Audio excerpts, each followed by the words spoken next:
How to fix silenced calls on iPhone. Well, hello everyone, welcome to the channel. In this video today, let me go and show you the steps on how you can silence calls on iPhone. Well, first things first, you want to check the physical silent switch that is on the left side of your iPhone. So if you turn it here on the left side, you can see this little button here. If you turn it toggle it off or on, so you can see I've just toggled the silent mode on.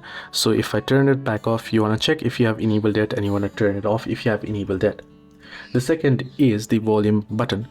Make sure that your volume is not all the way down on 0 and you have at least some portion of volume up, because if you have it on 0, your phone will automatically be silenced your calls.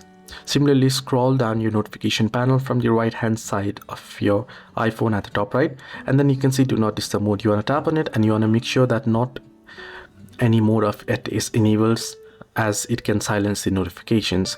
So this is how you can do so. Hope this video was helpful. To like and subscribe, and also do not forget to leave the comments down below if you have any further issues.